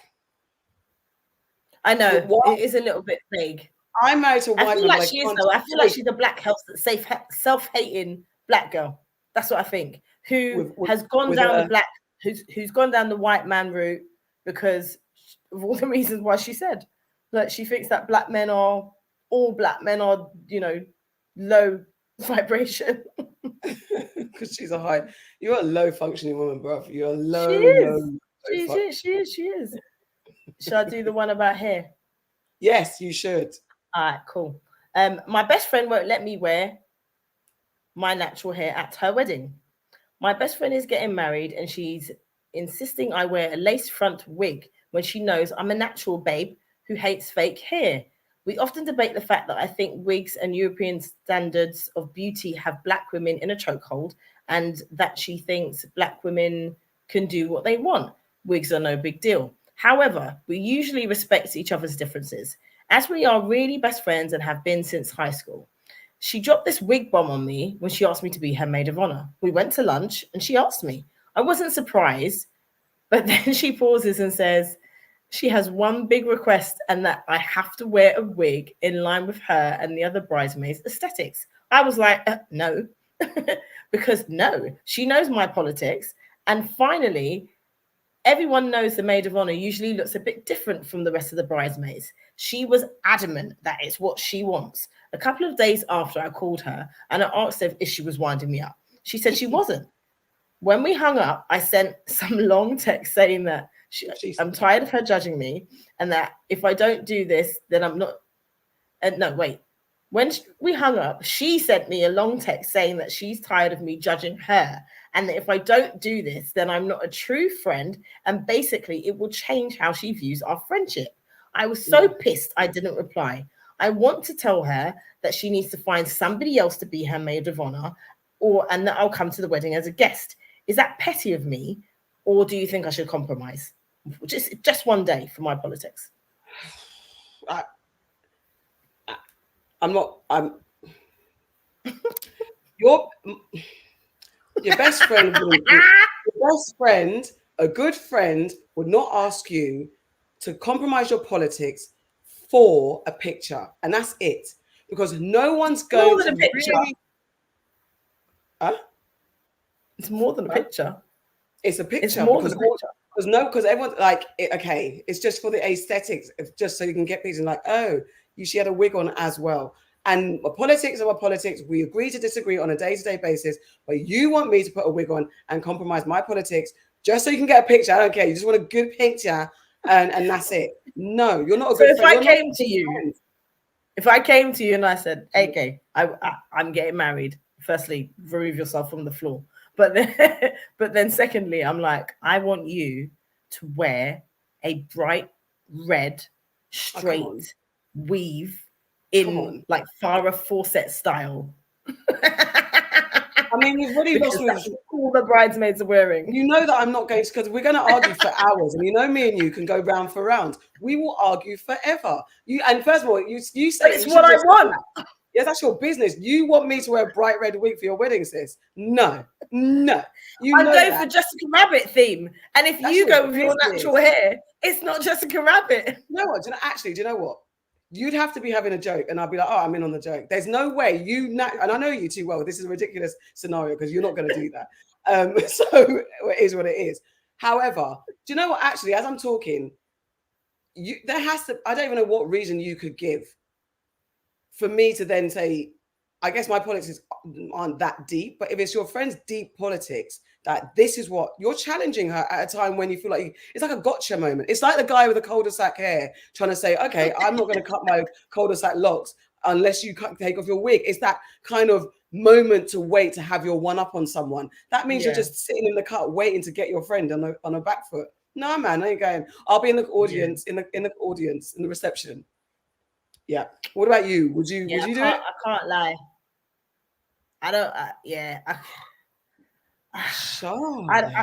I'm a bit conflicted because what I might say to her is, okay, let's compromise. How about I wear the wig, for the wedding, for the I-dos and for the picture, and then as soon as that's done, I'll take it off. When we're in the reception, can I take it off? But I think that's how much it's her wedding day. But you know you're going to be sitting there with the tights and the pins and everything underneath the wig cap. You're going to have to wear a wig cap. I'll have a nice curl like now. Yeah, Miss Kate. I'll take it out. I have a curl. Said, it's her wedding. You're not going to die her and suck it up. Okay. And another one. We'll go round for round. Miss Kay says, yeah, that's a wedding I won't be at. Deuces. I don't like the idea of, come on. I don't like the idea of being dictated to. But at the same time, most brides do have a theme, don't they? They come and they have the pictures and they say, this is the dress that I want you to wear. These are the hairstyles that I want you to have. And you kind of have to do it. You can't have to go along with it, innit? But to be fair, but then I remember when my mum got married, I had some poofy off, and this is decades ago. I was a child and I had no choice. But I had like some tiara thing that was like a headband, and I had like the poofiest curls, like ringlets around it. It was just like, I didn't choose that hairstyle. That got given to me because you've got to do what you've got to do. But in my big old adult form, if you said to me, the only thing I wouldn't do is like, if you're telling me I must shave my hair, then it's fuck you all round. But that's the same thing then. It's like, no, it's a wig. You can take it off. You can take it off. It's not permanent. You can take it off. So my compromise would be, all right, it's your day. I'm going to wear it. And then afterwards, I'm going to take it off. As soon as the pictures are done, it's coming off. Miss Ross says, my friend would know I embrace my natural hair and ask me to compromise. That would be disrespectful. I think it's a bottom line because and also, what are you saying about the natural hair? It goes into the self-help. Like, why do you think a wig with European aesthetics is better than my own hair? What are you telling me, fam? You're telling me I don't look. It could be if you said to me, if you said to me, wear a big massive afro, or if you said to me, But if you did, it's your wedding. I'm gonna wear the big afro and I'm gonna take it off. It's also like the dresses. Sometimes when you're a bridesmaid, it's like the dresses. You get put in something, and that's what I mean. It's part of the aesthetic. You get put in a dress that you naturally just don't like. It's not your color. It's not your cut. You just don't like it, and you got to wear it. You got to suck that up and know that I don't look nice in this thing, and you got to wear it. What we always talk about is the fact that what is a marriage anyway? Are you just focus on the party or the union, the love? But this person's basing it on everything. It's her day. So is she trying to say that if I don't wear the wig, everything's doomed and your wedding's a crock of shit after that? That's basically what you're saying. No, it would be like, maybe for her, it's the equivalent of someone wearing white to her wedding. It's just not what she wants to see. It's beef. I probably, if you ask me to wear, not red, Farrah, but if you ask me to wear a wig and you really need it, I'll be there, but I'll be vexed, and we'd be vexed. Maybe I just want it to be red. Because I'm the blonde. Idiot, all of you. I hate it. I hate it. Body gang. I don't know, a dilemma in your DMs, please. Where? Sade and Nana, can you help us in the comments, please? I don't know, it's fine. I can get to the DMs. Put it in the WhatsApp, please. Leave them, they're sick. I can get to the DMs. Okay, go on then. They're having fun in the chat. Nana says, yes, give the bride what she, Nana says, give the bride what she wants. Meow. Meow. Give the bride what she wants, man. To be fair, all this talking I'm talking, I would end up doing it. Okay, if it's not like a drastic thing, I'd put on the wig. I'd be so vexed. And I'll probably get over it because I'd definitely find a wig. No, but the worst thing is the wig has to look like everybody else's and it doesn't suit you. Then I'm like, you're actually taking a fucking piss. Because if it's like, you can get your own type of wig, but it has to be maybe to the side, but then get it in your own style. That's maybe not so bad. But if you're saying everyone's got to have red and the tone doesn't fit my skin and all of this stuff, I can't get a red that suits me. You just said, no, it's got to be cherry fire fucking brigade red. Like against my skin. You're mocking me. I don't think she said that. You see, compromises. Here we go. We're working it out, aren't we? We're working it out. Compromises. All right, this fresh in. I'm not going to say the person's name, but fresh into our DMs. I'm not going to say the person's name, but here it goes. Oh my God, I have a dilemma. I went on holiday with my family, one in which I haven't gone from since I was 11. Oh. I'm 25 now. My mum didn't emphasize how important it was to go back to Jamaica. So I bought spending money of 1,500 for 2 weeks. I ended up spending £3,000 because I was looking after my family, which I told my mum wasn't in my budget. She then complained she spent double that.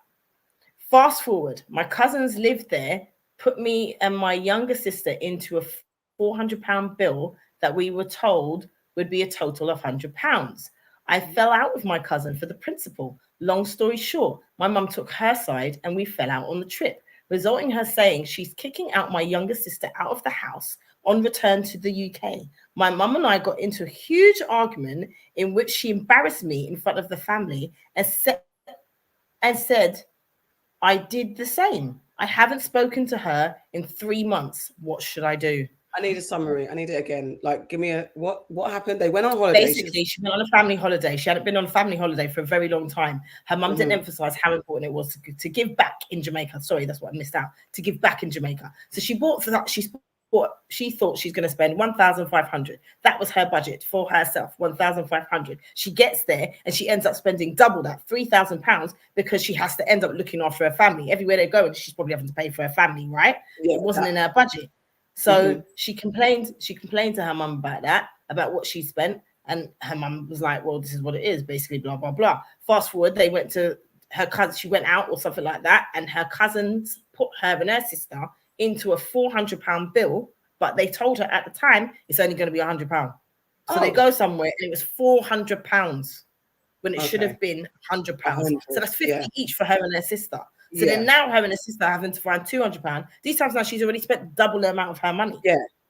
So then when she fell out with her cousins over the bill, her mum took her cousin's side, and then her sister and her mum started arguing. Her mum told her sister, I don't like where you're going, I'm going to kick you out of the house. And then the mum basically got into an argument with all of them, said that they're embarrassing them. And they haven't spoken now for 3 months. Since they got back to London or the Correct. UK. What the hell? Correct. Dysfunction all over the place. What's mean, going on with the mum? Why is the mum leaning on the daughter to then cover family? Where's your pocket? You're bringing your children out to back home, right? But the mum also spent double amount of money. So the mum's like, I've spent a lot. Everyone spent money. Everyone spent money. The daughter is complaining, or the person who's written into us, she's saying, mum didn't tell me when I go to Jamaica, you're going to have all these extra things to deal with, right?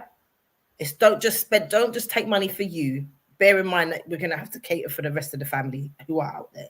So she was complaining to the mum, I spent X amount of money. And the mum's like, hush your mouth, because I've spent X amount of money. What are you complaining for? And she's like, well, that's not really fair, because I wasn't expecting to spend this type of money.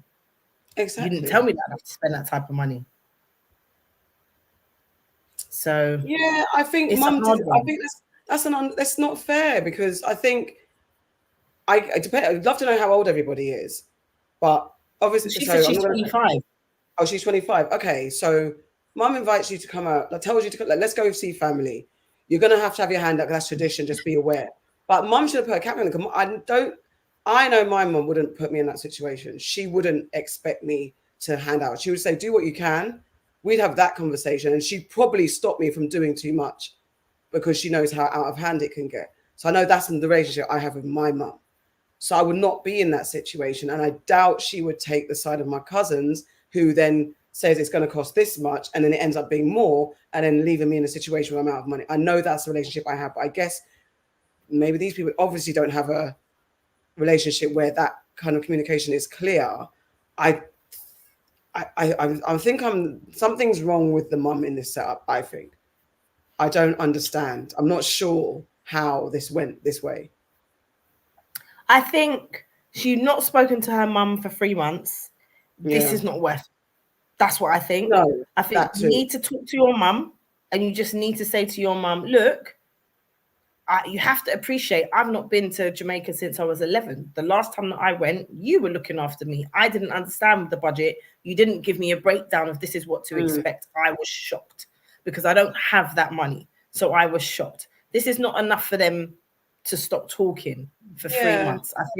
I think there's a bigger thing there. Definitely the mum has got some issues, because she's like, I feel embarrassed, and she shouldn't feel embarrassed. Maybe the mum's trying to prove something to her family in Jamaica as well, because that's the thing. When you go back home, people tend to think that you got loads of money, and it's like, I'm old enough now, and I've been going enough times in my adult life to be able to say, who told you I've got money? What do you mean leave that for you? What I'm doing? I'm old enough to have those conversations, But when you're 25, like I remember going like when I was in my 20s, and it's like, it's a more difficult kind of thing, isn't it? You feel like everywhere you go, you got to pay for your cousins. I've been there. I've had to do that stuff. But she didn't understand that. So that's just something that her and her mum need to work out. She needs to have a conversation. Her mum shouldn't have left her in a position where she had to defend, like she has to even feel uncomfortable. It is awkward to try and say, I don't have it, because there's that expectation. Let's get some comments. And I think in terms of the cousins, where she's arguing with the cousins and the mum's taking the cousin side, again, maybe the mum feels like it's a lack of respect in it. If you're rating up, it's probably, and it's like and again, you've got no upbringing. Yeah, exactly. Because depending on what generation your mum is, it's also like, don't embarrass me because we're from London and all that stuff, and don't come and shame the family. Like we've got to. Sometimes we can feel like we need to posture as well. So there's that. Nana said I had similar ish happen second time in Ghana. She also said that the guilt is very different for the ones that leave. It is. Yeah. Sora says it feels like the dilemma with the new generation, second, third, or fourth, or not continuing to send money to the family back home. Well, in that, go on. I was going to say I'm saying that's true. That is something. But also, it's the connection to back home, because if you don't have that connection to back home, not everybody does. Because I don't have a connection to everyone at home, because our family is kind of quite small and fragmented. So going back home, I have less dependencies, but I know out of tradition and respect, I know what I would need to do. And my daughter gets that because she's got a direct relationship with her family in Ghana. So she would understand how to help and not help, and how to protect herself, but also the importance of giving back home. But not everyone, these new generations aren't necessarily raised in that same way, that back home is that thing that you've got to be absolutely connected to. So, and as our generations are moving away from being back home, it's harder to say, though, why the hell am I giving you my hard-earned English pound?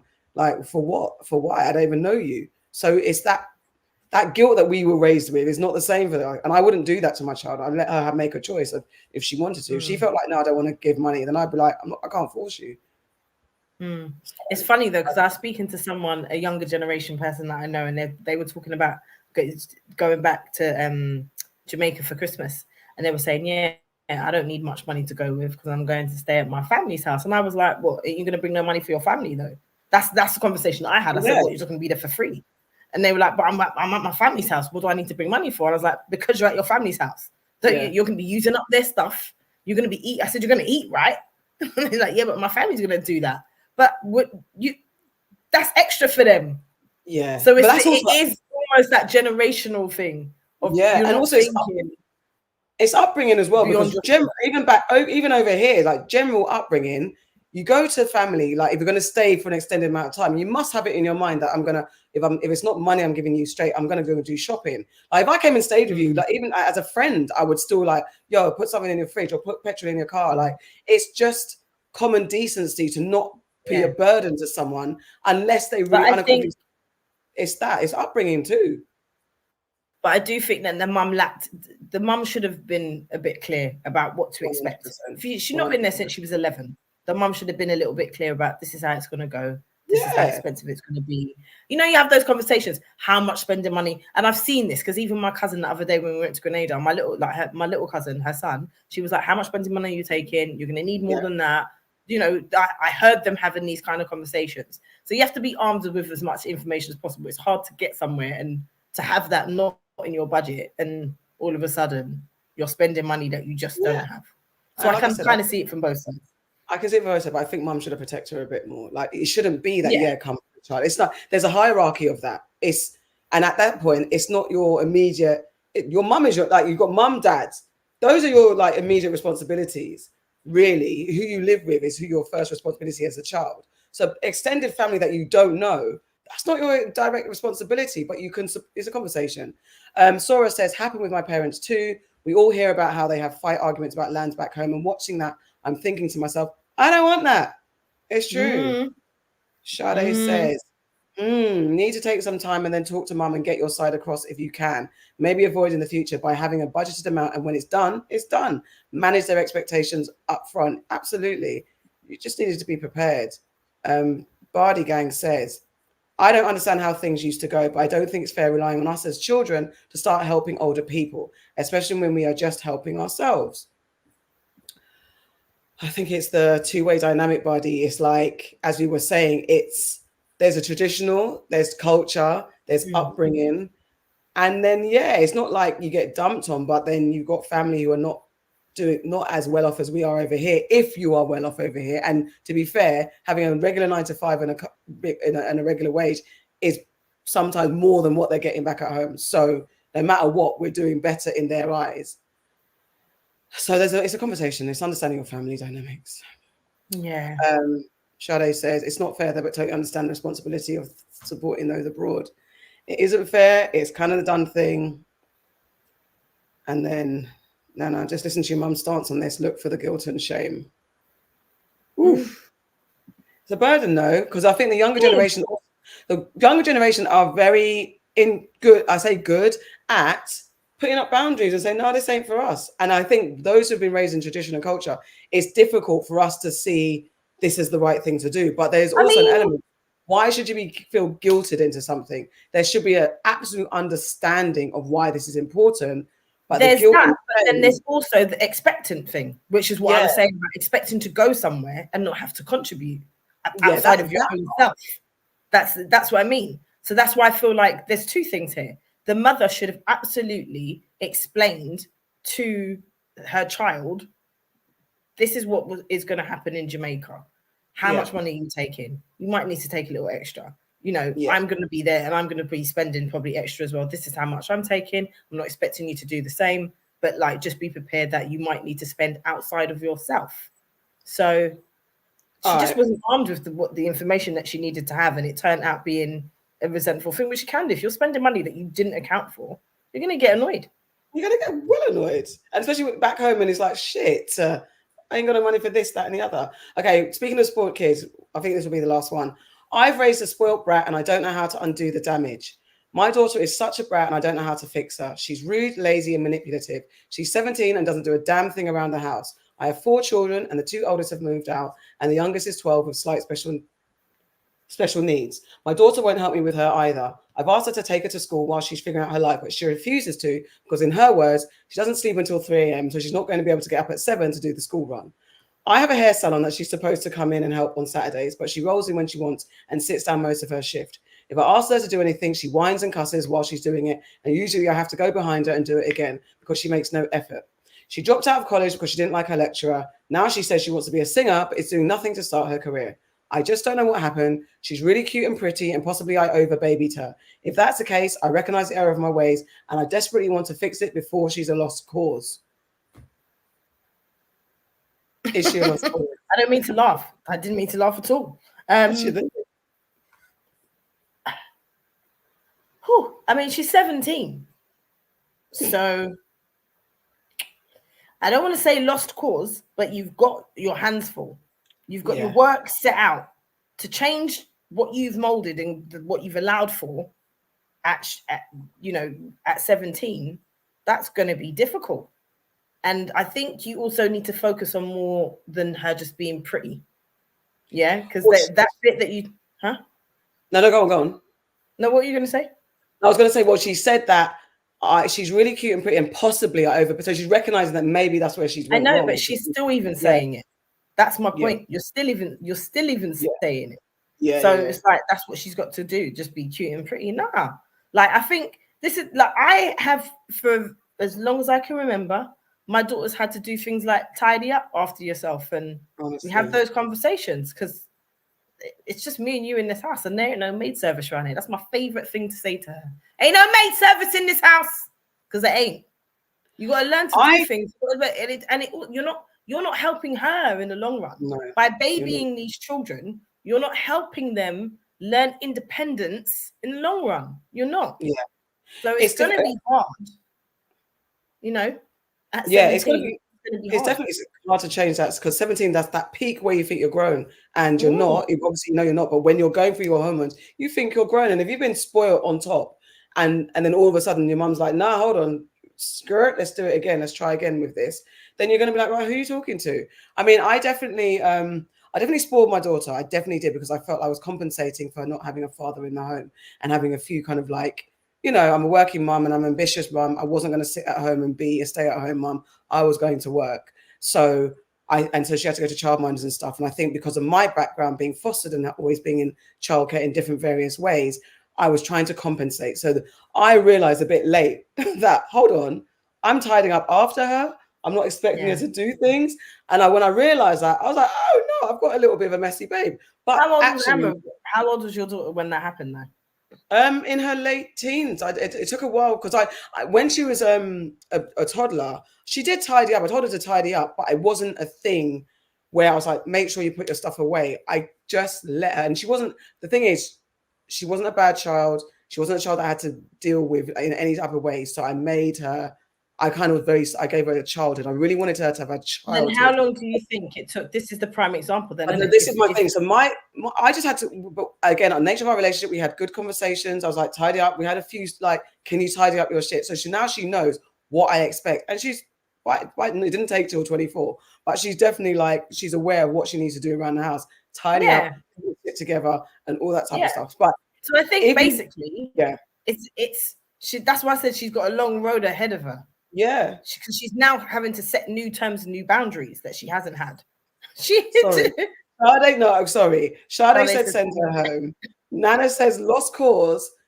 Judy B says it's an uphill battle given that she's 17. And then Nana comes in with arranged marriage, maybe. Nana. Don't do that. Nana. No, not arranged marriage. Because she's not got her home training. Because then she's going to end up in a situation where her husband's very disappointed and might be like, Nah, Even go man. be back at your door. You're not Now, thinking I outside think it's the an uphill box. battle. You've even just proven now, thinking outside the box, she said, you've even just proven that it's doable, but it's an uphill battle. Like, It's an uphill I'm going to be honest, I'm trying not to have that battle.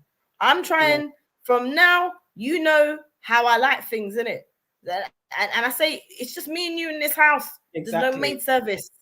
I can't be the only one just doing things all the Exactly. time. You're not But a again- baby. And also, but again, like I said, I have the benefit of not having a rude child who was spoiled, but not in the bratty sense. She was never a brat, and she was very Yeah. considerate, and we could have communication. I mean, And what I did same. when my daughter turned, what, 14, 15, I stopped cooking. I was like, no, bruv, you're cooking. So every weekend I said, you're going to learn to cook. So she had to cook. Yeah. Well, now I can just sit there and she'll cook. So there's other ways of compensating. But And then then you the did time set boundaries in ways then, or you did exactly. teach her things. You know, it's not Yeah. like you were just running wasn't around just after a princess. you were doing No. stuff. So she's not a lost cause. It's going to be an uphill battle. Yes. You're going to have to work on it. And you're just going to have to set your boundaries because there's also get out. If you think life is easy, get out. I know we don't like to kick our children out, but in that respect, if she's going to argue with you and not be helpful and just be a slob in the house and talk about going to bed at 3 a.m. so she can't even help with her disabled sister, that's actually not a good human being. She's not empathetic. She's not sympathetic. I don't know if there's a man like a husband or a father or someone on the scene co-parenting or in the house or otherwise. But if you're saying that this is a problem, then you need to give her an ultimatum. And it might be harsh. Maybe not out in the streets. Maybe go and live with somebody because you're not living with me. Out in the streets at them age. I know it's difficult. It's difficult. What's that? The shit is hard, but I think you just need to give her some realistic examples of what life could be like, and just let her know that what you're saying is not outrageous. And the other thing I think that you need to remember is that repetition is going to be the thing that is going to jar you, but you're going to have to keep doing it. Repeat. Okay, so this is one from Party Gang. Auntie Farrah, that works. If you know your parent has been drilled in you from day, it's hard for you to unbreak that unless you're purposely being ignorant. Exactly. But Charlotte said, which is very true. We've just taken part in a campaign that's talking about the adultification of young black girls. Yes, adultification of young black girls campaign. And check our socials for more updates. But we've just done that campaign. Where's the balance? Because yes, young black girls can get put upon. But it's the balance. This girl seems to be the extreme side of not doing anything. She's just sitting there being a burden and rude and unhelpful. I don't think teaching, as a parent, it's your duty to teach your child things, right? How to survive. So you teach your child how to read. You teach your child how to write. You teach your child how to go to the toilet. You teach your child how to wash themselves. You teach your child how to make their bed. This is just an extension of that. And there's adultification, absolutely, and that needs to be looked into and needs to be monitored, and you need to think about that. But I think what this woman is trying to do in the house with her child is not adultification, because there does become a point where you have to teach your child about independence as well. Yeah? And you're not doing that child any favors if you have a grown-ass teenage person in your house who's expecting you to do everything and doesn't even understand about empathy, like you just said, and doing things for others. This is your sister. You don't help your sister because you're up at 3 o'clock doing what? In the morning, doing what? On socials or something. Come on. No, there has to absolutely be a balance. I absolutely agree with that. And I'm also not here for, if there's men in the house or boys in the house, girls being told to do something that the boys aren't. I don't love that life. I don't love that at all. I don't respect it at all. So I'm absolutely not here for that. So maybe she tried not to do that when she had the other kids in the house as well. I don't know. Yeah. But it's not too late. Long story short, it's not too late. You just got to be on her. Love Light says, might be too late at 17. My mum sent my sis back home. Boy, did she run amok. It didn't solve a thing. There's also the myth of being sent back home. Don't think there's not bad kids at home. Don't think that there's bad people that would be like, is it? Let's go. So, and also at 17 at 17 back home, there might not be that much that you can do. Yeah, so you just got to be very careful. You got to be, it's day by day, but I think there has to be some ultimatum boundaries. And while she's in your house, there's things like, your phone's gone. Because who's paying her phone bill, to be fair? All the privileges, not she's starving, not Cinderella in the cupboard, but at the same time, you're going to lose some privileges, bruv, if you don't fix up. One of my and I hate to bring it up because I hate this guy now, and he's ruined my childhood. But one of my favorite episodes ever of yes, the yes, Cosby Show exactly. was when Theo decided that he was going to be some big man. He's going to live like me. It'll be all right. So basically, what the Huxtables did, they turned the house into a hotel, and he had to pay for everything. That was like one of my favorite episodes ever. Yes. It was just like he understood the value of the dollar and how much it took to, you know, be an adult. The money was like, so and even in what's that other show that Tia Mowry's in? Family. Sister. No, it's the one that's on Netflix. Oh, that one. Okay. I want to say Family Affair. It might be that. Anyway, there's some that film, that program on Netflix. They did one with the daughter as well, and she basically when she was 17 or 6, family reunion. Yes. She was 17 and she thought she was an adult now, or 15 and she thought she was an adult. And they she basically had to pay for everything. And at the end, she was in loads and loads of debt. And it was like, okay, maybe I'm not an adult yet. Maybe I have to learn these things. So there's things you have to learn. Like I think like just even showing kids, this is how much you see your bedroom. Do you know how much your bedroom goes for? Right? Just little things like that as well. She needs to she can have a turnaround, because sometimes those teenage kind of figuring out years can be the worst, and then they have an epiphany like, do you know what? I'm actually a dickhead. Let me fix up. Bardi gang, you're right. Also being sent home. Sometimes they are with grandparents, who are usually old, so they can run the grandparents too. Absolutely. Yeah, that episode of the Cosby Show. I mean, I do love the Cosby Show. So I think, guys, we've hit our time. That has been Your Aunties Could Never. How'd you find it, Pa? This is your first kind of live, and it's with me and you for the first time. Excuse me? I think we did a whole loads of lives. Gosh, I think we find. This is not my first. Because you're saying this is my first live, and it's not my first live. You know what I mean? It's my first live in a while. That's what it is. Do you know what I mean? No, that's why I had to say that. Because people watching that don't know me are going to think that Auntie Farrah's never done live. And I have. I mean, thank you very much. Okay. No, it's good. I enjoyed it. Thanks. I don't enjoy you. Thanks for having me. Yeah. Thank you guys for in the comments. Thank you, our pod sisters, Sade and Nana, for joining us in the comments. Thank you very much, Bam Bam Bams. Thank you, members. Thank you, friends and family. We will be back next week. Don't forget Labrish every day at 1 p.m. Don't forget News and Nonsense on a Friday and at 8 o'clock. And don't forget your usual Auntie show. We'll be back. We might do a live next week as well. Not sure. We'll let you know. And don't forget, we've got a special announcement coming. We have. And if you're a member, you're going to find out very soon. Very soon. So become a member. Right. It's $1.99. Cheaper than a bag of chips. Cheaper than a bag of chips. Darling. Darling. Yes, that's it. Bye. Oh, when is the next live? How long it takes you to the end? Tomorrow at 1, I think, for Labrish. Yes, is that right, girls? You'll be back tomorrow at 1 p.m. for Labrish. Oh, 6 p.m. What's happening at 6 p.m.? Sorry, guys. Am I giving wrong information? She's very Sade, Yana, correct. Huh? So she's very auntie, is this auntie? I mean, I'm the auntie. I'm the auntie of all aunties. No, it's 6 p.m. Of all aunties. I am the auntie of all aunties. Labrish is at 6 p.m., guys. 6 p.m. tomorrow. That's 6 p.m. tomorrow. We will be back maybe next week or actually this Friday on News and Nonsense. I'm going to be doing Soul Film Festival, so I won't be around. So Auntie Farrah and Auntie Nana might pick up the mantle for that at 8 p.m. for News and Nonsense. And that's it, guys. That is it. We'll be back. Bye.